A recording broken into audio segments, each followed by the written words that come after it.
On the day of my 75th birthday, I witnessed something I never imagined possible. My own daughter, the child I carried for 9 months, threw my birthday cake to the floor and with a sneer said, "Eat it off the ground, you useless old woman." The entire room erupted in laughter. I didn't shed a single tear. I simply observed every face around me. They thought they had broken me, but they had no idea what I still held in my hands. But before I go on, please check if you're already subscribed to the channel and drop a comment below. Where are you watching this video from?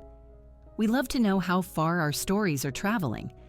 It was supposed to be a small celebration, nothing extravagant. Just me, my daughter, my 3 grandchildren, and a few close friends. I had been setting aside a little from my pension for months to be able to celebrate this special date. 75 years is no small thing. Every wrinkle on my face tells a story of sacrifice and unconditional love. I put on my best dress, a pale lavender one that my late husband always said matched my eyes. I applied a soft lipstick, combed my silver hair, and wore the pearl necklace he gave me for my 50th birthday. I wanted to look pretty, even if it was just for myself. The cake was nothing sophisticated, just a simple lemon drizzle sponge with a light glaze. At the bakery, I asked them to write "Happy Birthday, Eleanor" in colored icing. It was simple, but it meant the world to me. I carried it carefully to my daughter's house, where the celebration was meant to be. When I arrived, I noticed the table was already filled with bottles of expensive liquor. My daughter, Victoria, stood in the center of the living room telling some story to the guests, who were roaring with laughter. They weren't my friends, they were hers. People I barely knew, unfamiliar faces who probably didn't even know my full name. "Mother," she said, when she finally noticed me at the entrance. Her voice had that familiar tone of impatience. "You're far too early. It's the time you asked me to come." I replied softly, still holding the cake box with care. "I brought the cake I promised." She glanced at the box in my hands as if I were carrying trash. "You shouldn't have bothered. I already ordered one from that French patisserie downtown." I felt a knot form in my chest, but I kept the smile plastered on my face. "No problem. We can have 2 cakes, can't we? The more, the merrier." I placed my cake on the kitchen counter and discreetly observed the house that was once mine. The very house where I raised my daughter alone after my husband's premature death. The house I signed over to her name when she turned 30 because I believed it was the right thing to do. The walls that once held our family photos now displayed expensive abstract paintings. The simple furniture we bought with so much sacrifice had been replaced with sleek, modern pieces. There was no longer anything to remind me that this place had ever belonged to me. Grandma. The voice of my youngest granddaughter, only 8 years old, pulled me from my thoughts. She ran to hug me, and for a moment I felt there was still some affection left in that house. "Sophie, don't run inside," Victoria scolded, pouring herself a glass of wine. "And don't wrinkle Grandma's dress. It's probably the only nice one she has." The little girl pulled away, looking confusedly at her mother. I held my smile, trying not to show how much those words stung. The afternoon passed slowly. I sat in a corner of the living room watching my own birthday party unfold without me. No one offered me a drink. No one sat beside me to chat. It was as if I were invisible at my own celebration.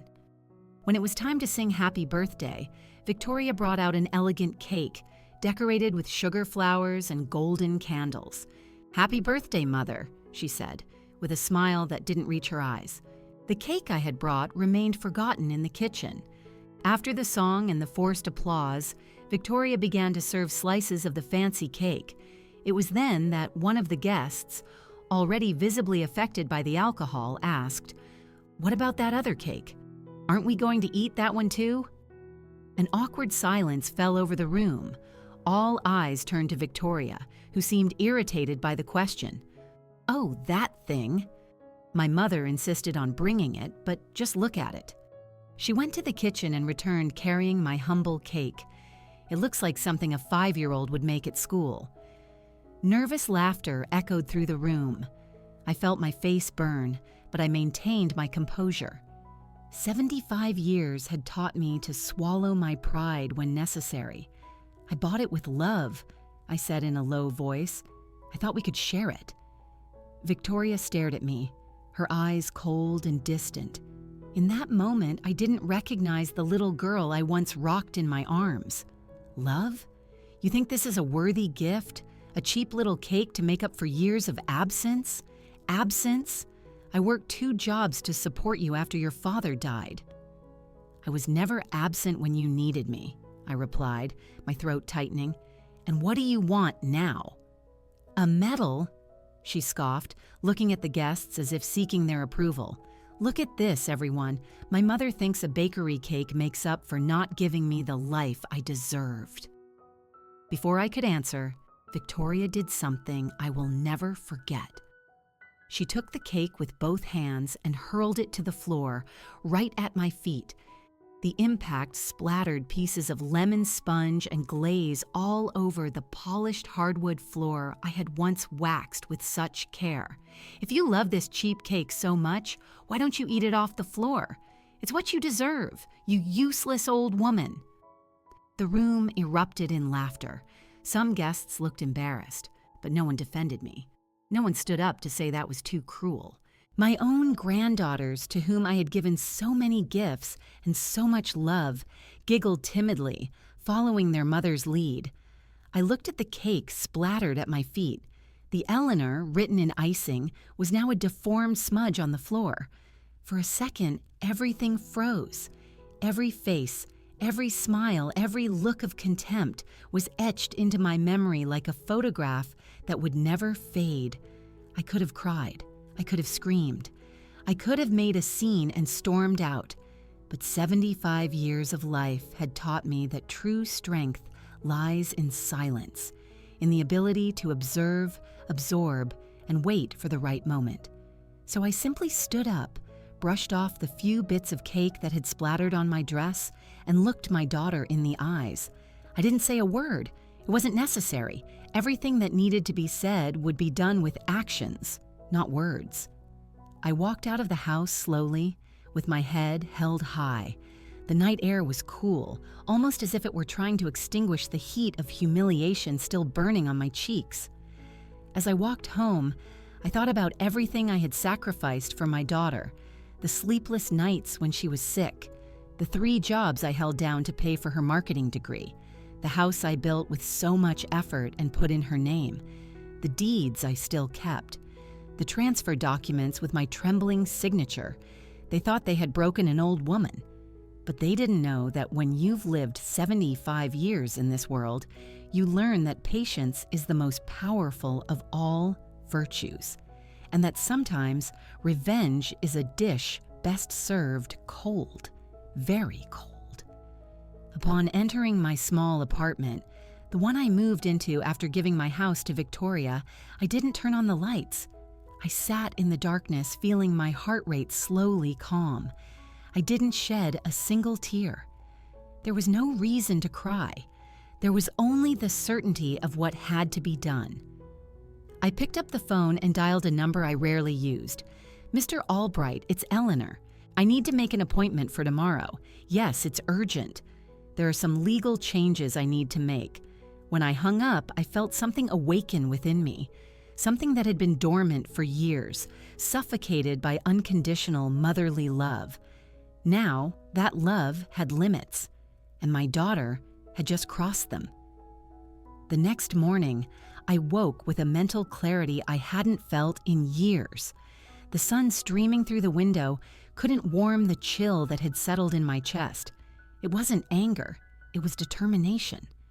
I dressed carefully, choosing a formal suit I rarely wore. I took the folder with all the important documents I had kept for years, and I left. Mr. Albright's office was in the city center. He had been our family lawyer for decades, since my husband was still alive. As I walked through the bustling streets, I thought about how my life had changed. In this very downtown area, I used to bring Victoria for ice cream after school. She would hold my hand tightly and smile with her lips stained with chocolate. What had happened to that bright-eyed girl? Mrs. Eleanor, Mr. Albright greeted me with a kind smile. He was older, just like me, but his eyes still had that sharpness I always admired. Your call worried me. What happened?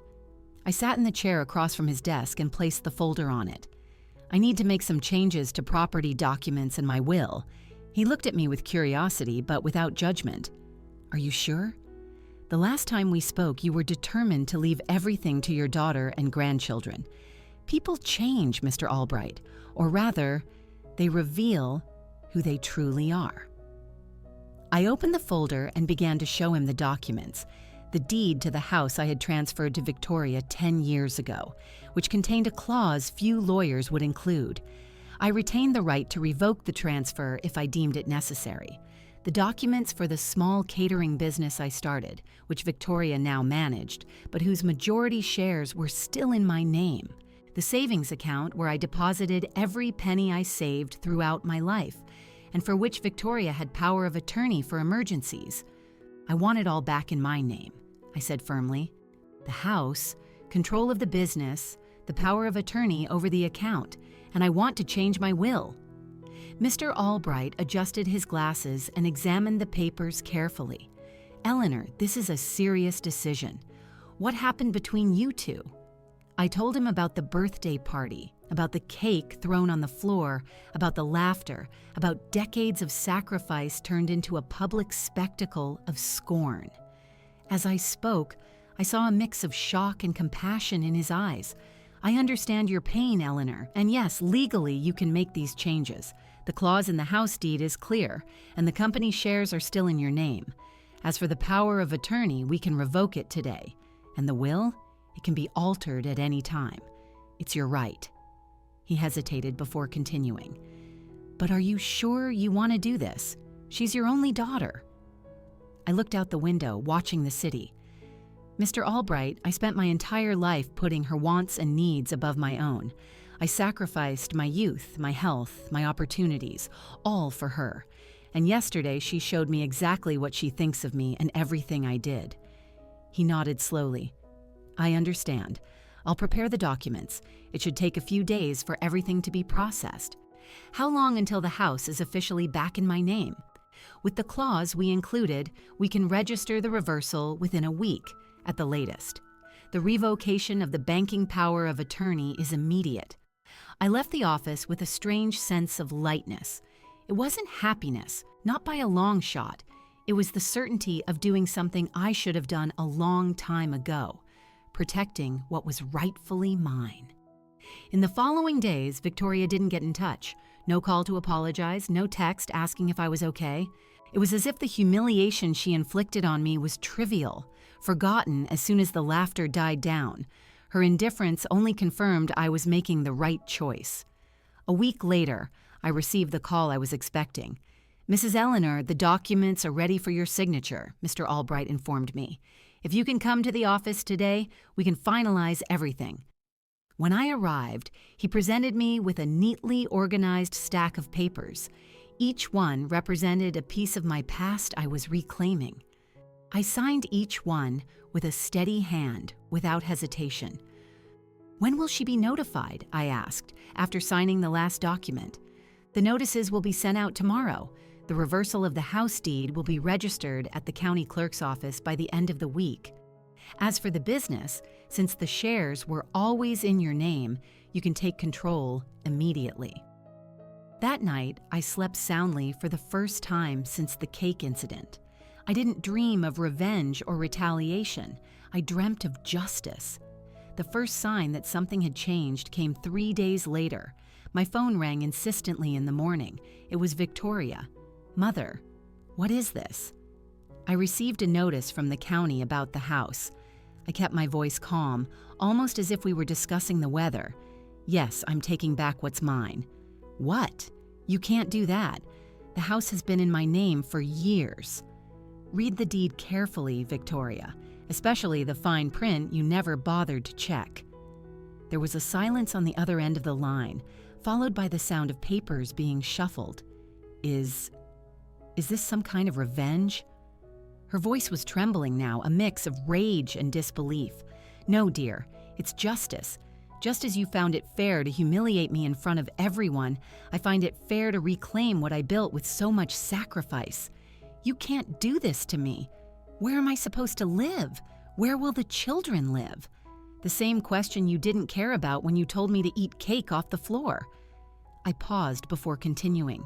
You have 30 days to vacate the property. Mother, have you gone mad? Is this because of that stupid party? It was just a joke. A joke. My voice remained calm, but it was cold as steel. You threw my birthday cake on the floor. You called me a useless old woman and ordered me to eat off the ground while everyone laughed. What kind of joke is that, Victoria? The silence on the other end of the line confirmed what I already knew. She saw nothing wrong with what she had done. To her, humiliating her own mother was just entertainment. And the business? The bank called me saying my power of attorney was revoked. As I said, I'm taking back what's mine. You can't do this. I've run that company for years. It's my livelihood, my work. It's my company, Victoria, built with my sweat while you were at university. The shares were always in my name. You were just managing it with my permission. I heard a sob on the other end. It wasn't sadness. It was rage. You're going to regret this, Mother. I swear it. I've regretted many things in my life, dear. Trusting you so much is one of them. I hung up the phone and took a deep breath. I felt no pleasure, no satisfaction, only the certainty that I was setting things right. For the first time in decades, I was prioritizing my own well-being, my own dignity. In the following weeks, the storm I foresaw materialized. Victoria tried everything, from legally challenging the reversals to sending the grandchildren to beg me to change my mind. But the law was on my side, and more importantly, so was justice. The shift in the power dynamic was immediate and irreversible. The one who once looked at me with disdain now looked at me with fear. Not fear of violence or aggression, but the fear that comes when someone realizes, too late, that they've destroyed the only bridge that could save them from the fall. The impact of my decisions didn't take long to manifest. One afternoon, while tending to some plants on my apartment balcony, I saw a familiar car parking on the street. It was Victoria's, a luxury model she bought with money from the company I built. She slammed the door, her face contorted in an expression that mixed rage and desperation. "We need to talk," she said as soon as I opened the door. I allowed her to enter, watching as her eyes scanned my small apartment with a mix of disdain and surprise. Perhaps she'd never truly realized where I lived since I gave her the house. "What do you want, Victoria?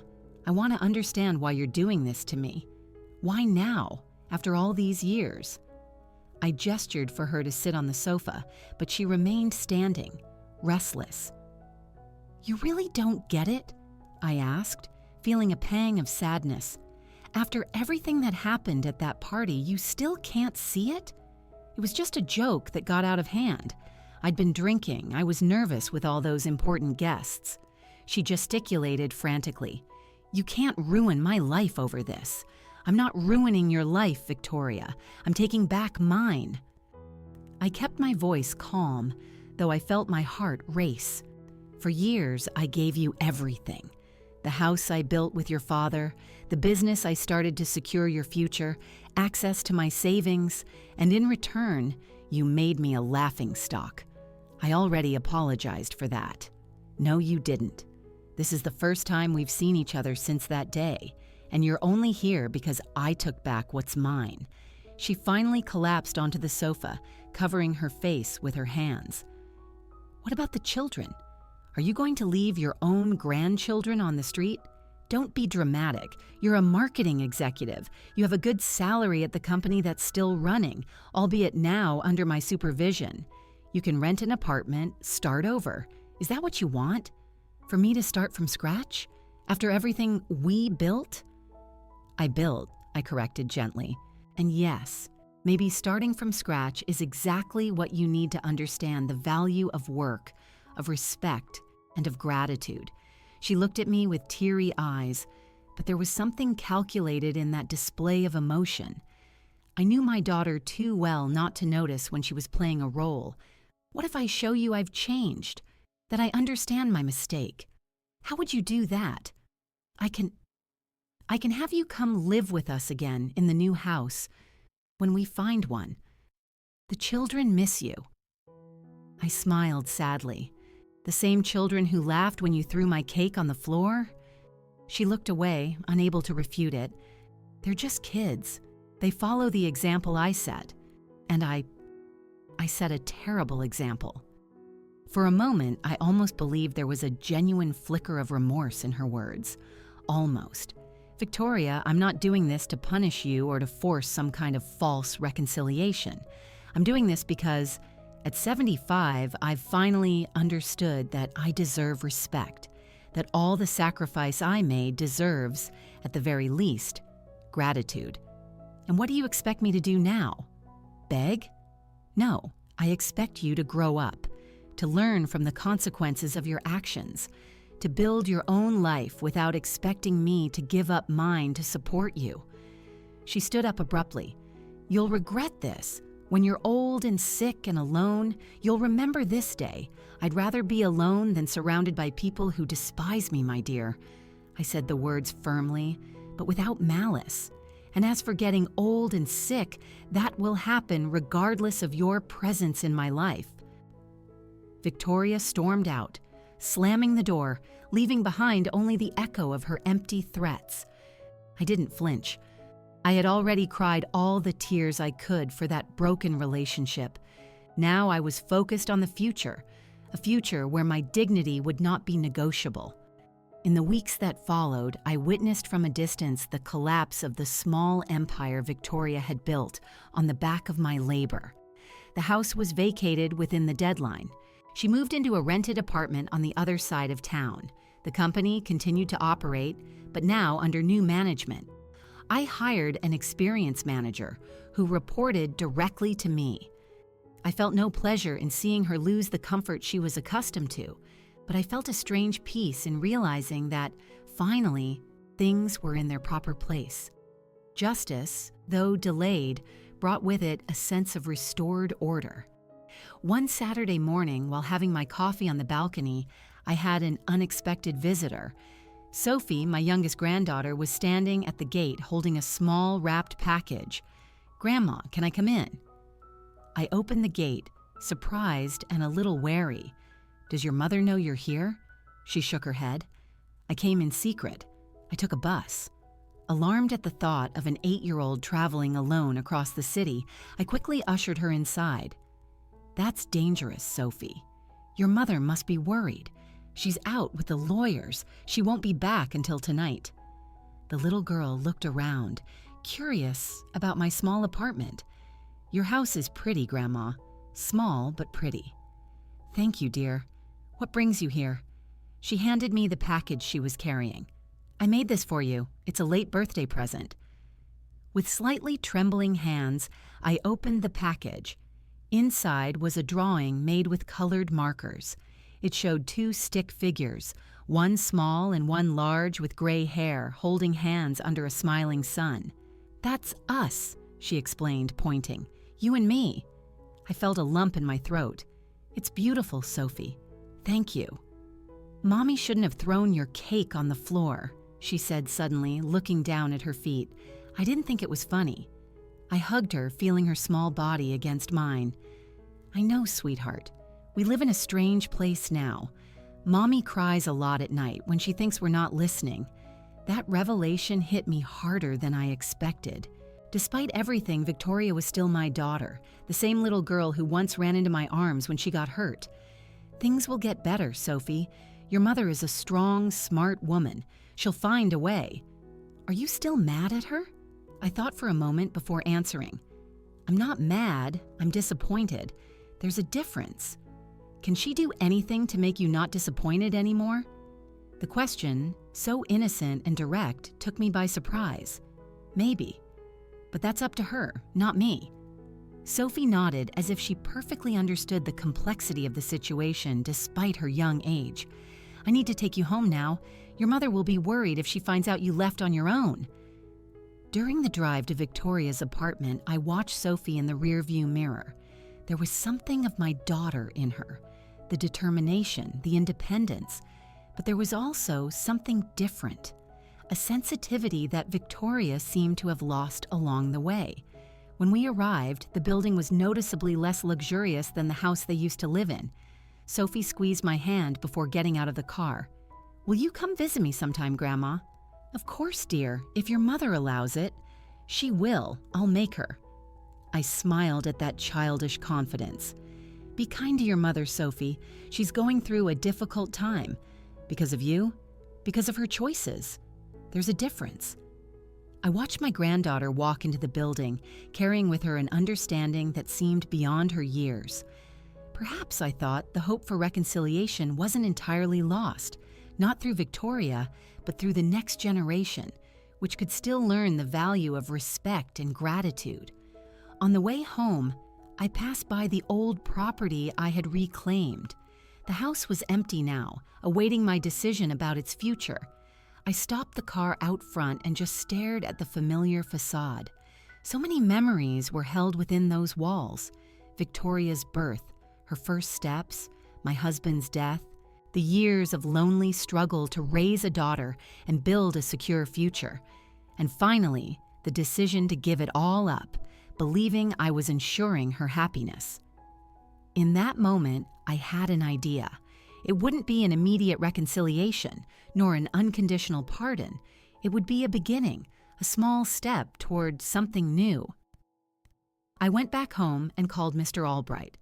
"Mr. Albright, I need your help preparing some more documents," I said as soon as he answered. "More changes to the will, Eleanor?" "Not exactly. I have other plans for that house." The months that followed brought a new routine to my life. After years of living only for others, I was finally learning to live for myself.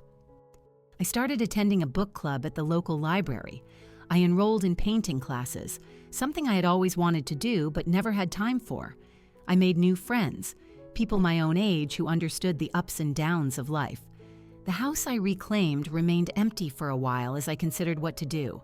Several real estate agents contacted me with tempting offers. The neighborhood had become quite valuable over the years, but I had other plans. One Sunday afternoon, about 4 months after the cake incident, I had another unexpected visitor. It was Leo, my middle grandson, now 12.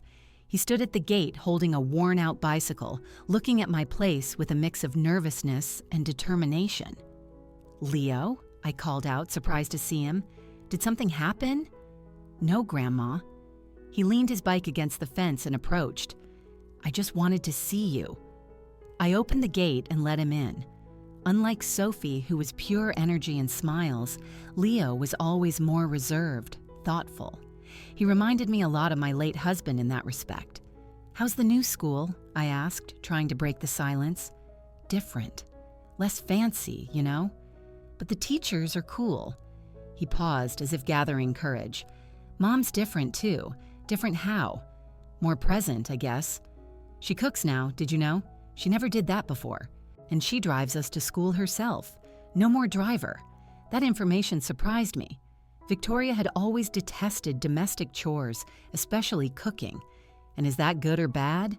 I asked, genuinely curious. "It's weird. But good weird, I think." Leo looked at his hands, hesitating. "She cries a lot at night. She thinks we don't notice, but the apartment walls are thin." I felt a pang in my chest. "I'm sorry to hear that." "It's not your fault, Grandma." He looked at me with a surprising maturity for his age. "Mom says it is, but I saw what she did at that party. It was awful. Sometimes people make mistakes, Leo. We all do. But throwing your cake on the floor wasn't a mistake. It was on purpose." He seemed outraged just remembering it. I've never seen anyone treat their own mother like that. I didn't know how to respond. Part of me wanted to defend Victoria, to say she wasn't a bad person, just lost in her own frustrations. Another part recognized the truth in Leo's words. What happened wasn't a momentary impulse, but the result of years of unresolved resentment. "Why did you come to see me today, Leo?" He took a deep breath. I wanted to know if you're still my grandma." The question caught me off guard. "Of course I am, dear. That will never change. Even after what Mom did? Even after you took everything from her? Leo, what happened between your mother and me is complicated. But you, my grandchildren, had nothing to do with it. I still love you, and I always will." He seemed to relax a little. "Mom said you abandoned us, that you don't care about us anymore. And did you believe her?" He shook his head. "That's why I came to see for myself." I sat beside him on the sofa and took his hands. They were bigger than I remembered, the fingers starting to lose their childish look. "Leo, I want you to understand one thing. Sometimes adults make serious mistakes. Sometimes it's necessary to set boundaries, even with the people we love. What I did wasn't to hurt your mother or you. It was to restore something that had been broken a long time ago. My dignity. What's dignity? It's the value we give ourselves. It's knowing we deserve respect no matter our age or circumstances." He nodded slowly, like when the gym teacher called me a weakling in front of the class, and you said I should demand respect. Exactly. I smiled, surprised he remembered that advice. No one should let themselves be treated as if they have no value, not even by their own daughter? He asked, his eyes fixed on mine. Not even by their own daughter, I confirmed softly. We sat in silence for a few moments, each absorbing the weight of that conversation. Then he looked out the window and noticed the sun was starting to set. "I have to go. Mom will worry if I get home after dark." I offered to drive him, but he refused, insisting the bike was faster through the shortcuts he knew. Before he left, he gave me a tight hug, the kind that seemed to want to make up for all the months of absence. "Can I come back another day? Whenever you want, Leo. My door will be open." I watched him pedal down the street until he disappeared around the corner, feeling a mix of sadness and hope. The conversation with Leo had shown me that, despite everything, something positive might be emerging from this painful situation. Victoria was facing challenges she had never had to face before, and perhaps that was forcing her to mature, to be more present in her children's lives. That night, I made a decision I had been considering for weeks. The house I reclaimed would not be sold. I had other plans for it. The next morning, I called Mr. Albright. "Mr. Albright, I need you to prepare new documentation. I want to turn the house into a foundation." "A foundation?" He sounded surprised. "What kind of foundation?" "A community center for seniors," I explained. "A place where people my age can gather, learn new things, share experiences, where they can be treated with the dignity they deserve." There was a brief silence. Then he said, "Eleanor, that's a wonderful idea. I'll start working on the documents today." In the following weeks, I dedicated myself entirely to the project. I hired architects to adapt the house. I researched similar programs in other cities. I spoke with social workers about the specific needs of the elderly in the community. My savings, the money I had kept for emergencies for years, would finally be used for something that truly mattered. The project attracted local media attention. A neighborhood newspaper published a feature on Dignity House, as I decided to call the center. The story briefly mentioned that the property previously belonged to my daughter, but focused mainly on the transformation and the positive impact the place would have on the community. It was through that article that Victoria learned of my plan. One rainy afternoon, as I was supervising the workers installing an access ramp at the house's entrance, I saw her car park across the street. She stayed there, just watching, for almost an hour, without getting out of the vehicle. When she finally drove away, I couldn't decipher the expression on her face. 2 weeks later, I received an envelope in the mail. Inside was a handwritten letter. "Mother, I saw what you're doing with the house." At first, I was furious. I thought it was another way to humiliate me, to show the world how ungrateful I had been. Then, "Sophie showed me the drawing she made for you. Leo told me about the visit he paid you without my permission. Even Anthony, who rarely expresses his feelings, asked when he could see Grandma again. I realized that while I was losing everything, You weren't just seeking revenge, you were rebuilding something. Not just the house, but your own life. I'm not asking you to forgive me, nor am I offering an empty apology. What I did at that party was unforgivable. It was cruel, petty, and revealing of the kind of person I had become. I just want you to know that I'm trying to change. Not to get back what I lost materially, but to not lose what really matters. The respect of my children, and maybe one day yours too.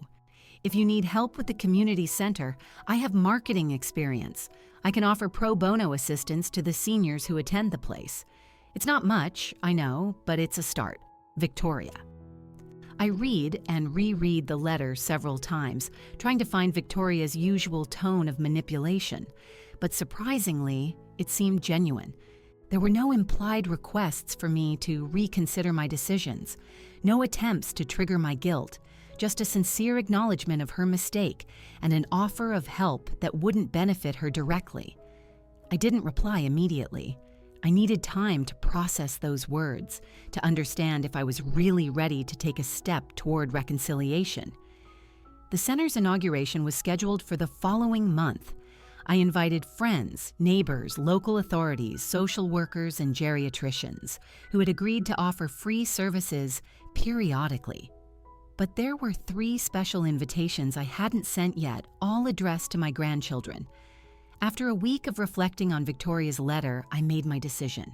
I sent the invitations to the children and added a 4th envelope for Victoria. It wasn't a full pardon, nor a promise that everything would go back to how it was. It was just an invitation to be present at a new beginning. On the day of the inauguration, the sky was exceptionally blue, as if nature itself wanted to celebrate with us. The house's garden was full of people, many of whom I didn't even know personally. The community had embraced the idea with enthusiasm. As I prepared for the opening speech, I saw a familiar car parking. Victoria got out wearing a simple dress, nothing like the expensive clothes she used to wear. The children followed, all formally dressed for the occasion. They placed themselves discreetly at the back of the crowd, as if not wanting to draw attention. I stepped onto the small improvised stage and adjusted the microphone. Good afternoon, everyone. It is with immense joy that we inaugurate Dignity House today. As I spoke about the importance of respecting the elderly, about how society often forgets the contributions of those who built the path for younger generations, my gaze met Victoria's in the crowd. There was no longer arrogance in her eyes, nor that calculating glint I knew so well. There was something different, something that almost looked like humility. This house, I continued, was built with love many years ago. It has seen moments of joy and sorrow. It has witnessed births and departures. Now it gains a new life, a new purpose, to be a place where dignity will never be questioned, where respect will be the foundation of all interactions. When I finished the speech, there was warm applause. People came to greet me, to praise the initiative. In the midst of the confusion, I lost sight of Victoria and the children. I thought perhaps they had left, that this small gesture of showing up had already been difficult enough. But as the crowd began to disperse, heading to the buffet set up in the garden, I saw Victoria standing alone in the old living room, now transformed into a cozy common area with comfortable sofas and shelves full of books. I approached slowly, unsure of what to say. She had her back to me, observing a photograph on the wall, the only personal decoration I had kept in the house. It was an old photo from when she was little, the 2 of us in the garden, me teaching her how to plant flowers. "They were your favorite flower," I said, stopping beside her. "Daisies." She nodded, not taking her eyes off the photo. "You had more patience than I will ever have. I would throw dirt everywhere, pull up the flowers before they bloomed, and you never yelled at me, not once. You were just a child learning. And now? What's my excuse now?" She finally turned to me, her eyes watery. "When did I become this person, Mother? When did I start to believe I could treat you like that?" I didn't have a simple answer to that question. The transformation had been gradual, Small acts of disrespect that accumulated over the years, each one a little worse than the last, until it culminated in that terrible moment with the cake. It doesn't matter when it started, Victoria. What matters is that you seem to realize now that something has to change. The children miss you. She hesitated, as if admitting it was extremely difficult. I miss you too. I'm here, I replied simply. I always was. It's not that simple, is it? Not after what I did. No, it's not simple. Trust, once broken, is not easily restored. She nodded, accepting the truth of those words. What can I do then to start fixing things? I looked back at the photo on the wall, at that little Victoria with bright green eyes and a sincere smile. Somewhere, that little girl still existed, buried under layers of bitterness and ambition. We can start small, I suggested. Maybe a Sunday lunch with the kids once a month. A hesitant smile appeared on her lips. I'd like that. And your offer of marketing help for the center, was that serious? Completely serious. Then we can start there, one step at a time. We didn't hug. There were no dramatic declarations of forgiveness or promises of a perfect future. Just a small understanding, a tiny point of light in what once seemed like complete darkness. When Victoria left with the children a few hours later, after a snack in the garden where we spoke superficially about safe topics, I felt a weight lift from my shoulders. It wasn't complete forgiveness, not yet. It was something more like acceptance. Acceptance that people can change, that relationships can be reinvented, and that sometimes the greatest dignity lies in allowing for new beginnings. A year has passed since the inauguration of Dignity House. The center became a success beyond my wildest dreams. Every day, dozens of seniors attend the offered courses, participate in social activities, or simply come to chat and share experiences. I was there almost daily, no longer as the owner, but as a volunteer and occasionally a student. The Wednesday painting classes became my favorite time of the week. My relationship with Victoria evolved slowly, as expected. The Sunday lunches became a tradition. At first, they were tense encounters, full of awkward silences and superficial conversations. But over time, something began to shift. The children served as a bridge between us, filling the gaps with their school stories and plans for the future. Victoria kept her promise to provide marketing assistance at the center. Once a week, she would come and help seniors with various needs, from setting up social media for their small crafts to helping promote local events. At first, we avoided being alone in the same room, but gradually, we began to exchange more than just polite words. We never spoke directly about the cake incident. It was like a wound we both knew existed, but were not yet ready to fully expose. However, small comments, glances of recognition, and moments of vulnerability began to build something that, if not exactly the mother-daughter relationship we had before, was something new and potentially healthier. One particularly quiet afternoon at the center, Victoria found me in the reading room, where I was organizing recently donated books. I need your opinion on something, she said, looking nervous. Of course. What is it? I received a job offer. An NGO that provides marketing support for low-income families and their small businesses. I stopped what I was doing, surprised. Victoria had always worked in prestigious corporate firms, representing wealthy clients and large companies. That's a big change. The salary is lower, she admitted. Much lower, in fact. But after all this time working here at the center, I've realized that, well, there are other ways to measure success. I smiled, genuinely proud. I think that would be wonderful. You were always a brilliant marketer, Victoria. I can only imagine how much good you could do in that position. Do you really think so? The tone of insecurity in her voice reminded me of the little girl who used to ask for my approval on her school drawings. I'm sure of it. You have the knowledge and the skill, and now it seems you've also found a purpose. She nodded, looking relieved. I'll accept it then. I start next month. As she turned to leave, something occurred to me. Victoria, wait. She stopped, turning back. I'm proud of you, I said simply. For a moment, I thought she was going to cry. Her eyes glistened with unshed tears, but she just smiled, a genuine smile without a trace of the arrogance that had characterized her for so long. Thanks, Mom. That night, sitting on my apartment balcony, I reflected on how surprising life could be in its detours and returns. The humiliation I suffered at that birthday party, which at the time seemed like the end of everything, ended up being the catalyst for a profound transformation, not only in my life, but also in Victoria's. It hadn't been easy, reclaiming what was rightfully mine, setting clear boundaries, demanding respect.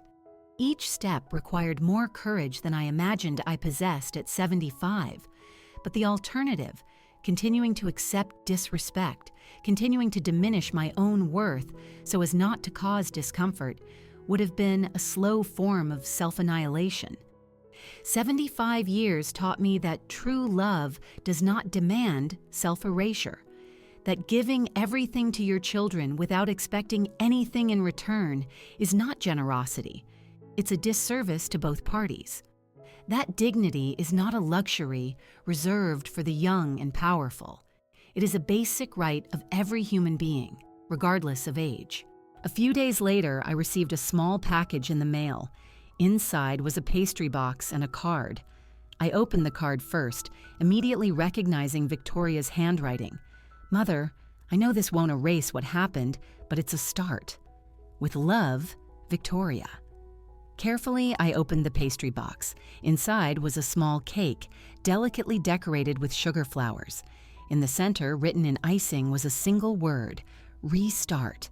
I smiled, feeling a peace I hadn't experienced in a long time. It wasn't a perfect happy ending. Life rarely offers such conclusions. It was something more valuable.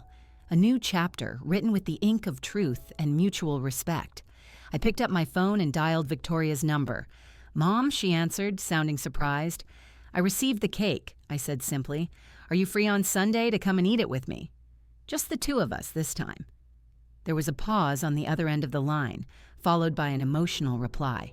I would love that. When I hung up, I looked out the window at the evening sky.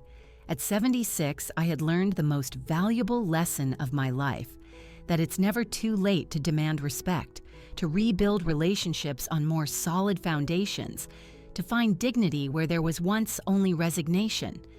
The cake thrown on the floor at that birthday party could have been the end of my story. Instead, it became the beginning of something new, something unexpectedly beautiful in its imperfection, because true dignity is not in never falling, but in how we choose to rise. Now, if you enjoyed this story, click that subscribe button and tell me in the comments what part left you speechless. Oh, and don't forget to become a member for access to exclusive videos I don't post here. I'll see you there.